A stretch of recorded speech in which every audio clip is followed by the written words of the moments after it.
Hello, family. Welcome to Role Model Maker interview series. This is Dr. L, the parent whisperer. I have a special guest today with me. Tina is a very, very good friend of mine that I met recently, and she had some amazing stuff that she shared with me, and I wanted her to talk about it more because I thought that you guys are going to benefit from it. So I'm just going to go ahead and let her go ahead and get started.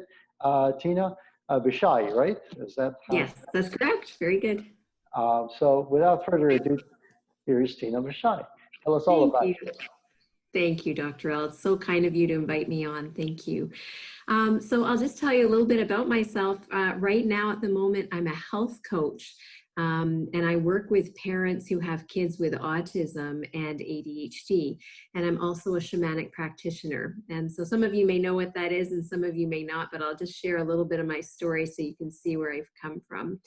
I guess growing up in my family, education was always a big deal.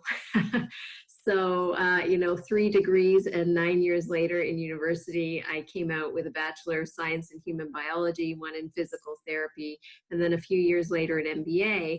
And I became this successful corporate executive, a chief operating officer of a healthcare division of a company. And you know what? From the outside, everything looked great and everyone thought I was really successful. And on the inside, something was missing. And so at that time, the company that I was running, we were providing rehab services to seniors in long-term care and retirement homes. And our government made significant cuts to the seniors programs. And I ended up having to lay off 800 out of the 1,100 staff that were working for us. So that was traumatic in itself. But at the same time, I had these 2 young children at home. And, I just said to myself, no more.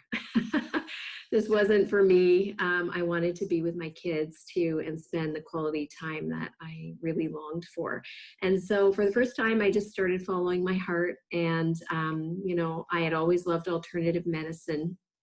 And I started with the only thing I knew at the time, which was Reiki. And so I became a Reiki master. And then, I did a little bit of that, but that didn't really fulfill my heart. And so I kept looking. And I had found the Foundation of Shamanic Studies, where I had initially just taken a weekend course to learn. They taught us how to connect with our angels and guides, what they call our spirit helpers. And ever since that moment where I had that connection, I just never stopped, really. And I ended up studying at the Foundation for 3 years to learn to become a shaman. And so, my family thought I was crazy. What is happening here? What does that even mean? What are you doing? But what was so interesting was at the time, I noticed my younger daughter started having symptoms from autism. She was struggling with OCD behavior, really big tantrums for almost 45 minutes if I didn't do things in a certain order in the evenings, especially. She struggled with, sensitivity to light and sound and all these other things that were going on. And I didn't know what to do. And so I decided I would start to try the healings that I was learning about with her. And she didn't even know I was doing them. I was doing them like distant healings from my room to her room when she was asleep. And so I started them and she started improving. And her OCD behavior went away. She started getting better slowly over time. And what ended up happening was my spirit helpers basically showed me over 1.5 years at that time what healings to do for her, but actually for all kids who have autism and ADHD that they can benefit from. And so this has really become my passion and my love, and I love helping families and their kids with autism or ADHD because I learned a lot. And so by doing 3 things I did the energetic healings for her. I changed her diet and nutrition. And I also became different in the way I interacted with her. And just changing up all those 3 things made a significant difference. And now she's 9 and thriving. Nobody ever would even know she had anything before. So I guess you can say that I was a previous COO turned shaman. And if I hadn't followed this path, I can't imagine the life I would be living now, really. Wow, that's quite a leap over there. That's amazing. Yeah. And I remember when I was going through school, autism spectrum disorders was something that you would see about 1 in 10,000 kids would Mm, have it, and nowadays it's as low as 1 in 58. that's right. So it definitely is something that has been on the rise, and it's not just because of overdiagnosing or people being more of it. It actually is happening, and it's something that is a clinical thing that goes on. It's real. There's actual marked differences in the brain, and it's amazing that you can help them. That's wonderful. Um, Yeah. so so tell me, what has been the biggest thing that you notice as far as the difference and the change that you make in the kids' lives when you do the therapies for them? Yeah, it's really amazing. So, first of all, I work with the parents first because the kids are super sensitive, right? So they're also sensitive, not just to everything they're dealing with within their own body, but they're sensitive to the energy of the parents. So as soon as I start the healings for the parents, the child actually responds differently to them. And so that's the first neat thing that I always see. And then once I'm done with the parents, then I go on to healings for the kids. And so really what happens is they can have a significant decrease in their symptoms, so that they can really live and thrive to their fullest. I've had all kinds of things like kids that have gone from nonverbal to verbal speaking, kids that just come out of their shell. They talk, they want to be and spend time with their parents. Uh, there's not this tension and, you know, fighting or arguing or tantrums or anxiety. You know, I have a lot of parents that tell me they walk on eggshells in their own home, you know, or it's so difficult because they never know when the next outburst will be, or, you know, it's just, it's not a way to live. And I know just from my own personal experience, living like that, walking on eggshells and just kind of crumbling to the bathroom floor one time thinking, how am I going to do this? That it doesn't have to be that way. And so, yeah, I really want to focus on the entire family is what I do, and really to create a movement of vibrant parents living with their healthy and thriving children. Absolutely. That's wonderful. So what are the typical things that you see people come in with, the challenges that you often see that people struggle with? Yeah. In your So first of all, they come to me and they say, well, they've tried so many therapies before and they've gotten like a little bit of the results. And so they're wondering, is this really going to make a difference, or can anything really make that much of a difference? That's the first thing. The second thing, they come to me is like they're almost at their wits' end. Like, is this really it? Is this the life that I'm going to live as a parent? Is this the life that my child is going to live? And they can't really see them being perhaps even independent as they get older. And then the third interesting challenge, which I teach a lot about to the parents, is they think their child's symptoms are random, and they're not, right? And so I teach them about triggers that impact their child's mood and behavior and health. And once the parent understands that, they can actually be detectives and say, oh, I wonder why. And they learn that their child's behavior is the way that they're just communicating to them that they don't feel well. And so then they're able to say, after they've learned the foundation and the basics of what could possibly be triggering this mood or this behavior, they can start to remove them, and they can start to allow their child to feel better. And then all of a sudden they feel like better parents. Oh, I can help my child. I'm a good parent. Like, they get their confidence back. Whereas before it's like they're a nail and they've been hammered right down to the ground. Absolutely. A lot of times when parents get that light bulb going on that, oh, this is how it's worked, or this is basically the cause and effect, then all of a sudden the decision-making process transforms and becomes completely different. And you're not just Definitely. trying things out anymore to see if it works or not.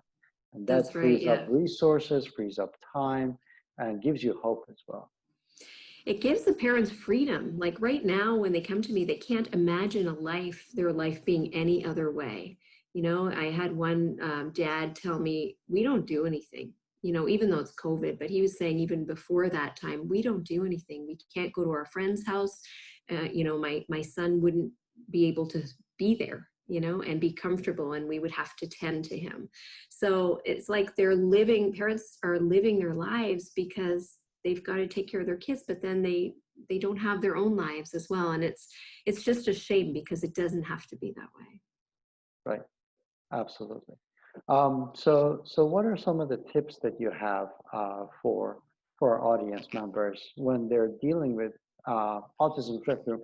But honestly, because my postdoctorate was in neurodevelopmental disorders like autism spectrum disorders, I don't think that is something that is just exclusive to autism and the spectrum.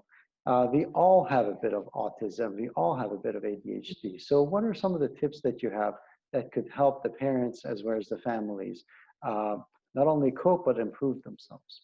Yeah, I love that. So with autism or ADHD and anything, the first and overarching principle is that we need to address everything holistically. And so when we address our kids physically, emotionally, and energetically, that's when the healing can start, because they're like, three circles, not just together, but even overlapping, and each one impacts the other. And so that's the kind of thing I do with the energy healings, because in North America, we aren't taught really about energy. What is our energy body? What do we do for that? And so I help by doing those energy healings for people. And the best thing is that it can be reached to anyone around the world, right? So a parent or a child doesn't have to come into my office. I can just do it over Zoom like this, which is lovely. But I think the main thing to get your head wrapped around is we're three parts, right? Physical, emotional, and energetic beings. And if we don't address all three, we're going to miss part of the solution. The second thing I want to tell parents is your mood matters as a parent. Right? Your child is impacted by your mood. So parents are often so busy taking care of their kids that they're the last on the boat, to be taken care of, and it doesn't serve the kids really. So in fact, when the parents can take care of themselves in some way, physically, emotionally, and energetically, their child actually feels better, and so does the parent. And so then it's a way for all of them as a family to begin to thrive as well. And then the third thing I would just recommend, it's really the foundation, I think, is one of the main pillars, is diet and nutrition. Right? And so it's paramount for kids, as you know, as you teach, who have autism or ADHD. There's so many research studies on that. And we have to remember that our kids experience overwhelm physically, emotionally, and energetically, but the parents can do something about the physical overwhelm, right? So, their kids might have poor detox pathways that aren't functioning well. They can have inflammation in their bodies. They can have heavy metals or chemical irritants from foods and the environment. All these things are creating this physical overwhelm for their kids. And if the parents can help to reduce those, it alleviates children's symptoms, partly at least, right? That's part of the solution. And so I teach them, the parents, how to remove the foods that the kids have sensitivities to. And then what steps they can do really to just heal their children's gut. So you take away the irritants, you give the chance for the gut to heal, and then you add the vitamins and supplements and nutrients that most of our kids are so deficient in. And so that's like a big part of what I teach as well, 3 out of the 8 modules of my 8-week online program that I have, because it's so important for them. So parents easily do that for their kids. I always say, before you actually can ask of your body to do something for you, you need to make sure that it is supported and has been given the tools so that it actually is ready and able to perform the task that you're going to ask it to do. And then at the same time, when it comes to parents themselves, not only is it important for you to be healthy so you can take care of your kids better, but also, if you keep giving of yourself, what message and what lesson are you teaching the kids? That when something is important, then they can sacrifice themselves, they can sacrifice their health. So by putting your health first, you're teaching the kids to make sure that they always also put their health first. And then it doesn't become a preach to them, and they actually see it in action. And yes, it's difficult, but then it's practice. And if you practice it, they're going to practice it as well. So That's wonderful. so good. I'm loving all the points that you're saying. Oh, thank you. Yeah, it's so good. It's so important what you just said, right? Because our kids, we can say whatever we want to our kids, and it goes one ear in one ear and out the other, but they see what we do, and that's where they learn from, right? So it's so beautiful. Thank you for sharing that. Yeah, and sometimes they're very astute. They learn things, and you don't even know that they're getting it. Even as teenagers, when you think that it's not even going into the one ear to come out the other ear. Yes, that's right. And I'll tell you something too about kids with autism and ADHD, they're very perceptive. So whether they have an overwhelm of symptoms and you don't notice that they're perceptive, trust me, they notice everything. And in fact, they almost, I would say, many of them have these extrasensory abilities. So they can sense things that you and I necessarily don't sense. They can feel others' emotions like you and I maybe can't. And so those sensitivities are gifts, I feel. But unless we help them, remove the overwhelm, because otherwise that's just another overwhelm. And so, yeah, it's just that they know and they sense all these things. Right, very true. Tina, this is awesome information. How can people find out more about your programs and what you do, and how can they reach out to you? Yeah, so the best way to find out about my programs right now is just to email me at tina@goldenhealings with an S.com. And my website is goldenhealings.com. Great, awesome. I would make sure that I put those in the description box for the Thank people you. below. If you have any final words for our audience, I would love to get more pearls of wisdom from you. Well, I think the best thing is to reassure parents that they're not alone, right? They don't have to be going through what they're going through right now. It's not how life needs to be for them. And there's a different way, there's a better way, so much more hope. I look at where I started with my daughter when she was 3, and it was a hard life. It was like the way I was living was very difficult. And now she's 9 and thriving. And so so am I. Right? So I just feel like if I can have it, you can have it.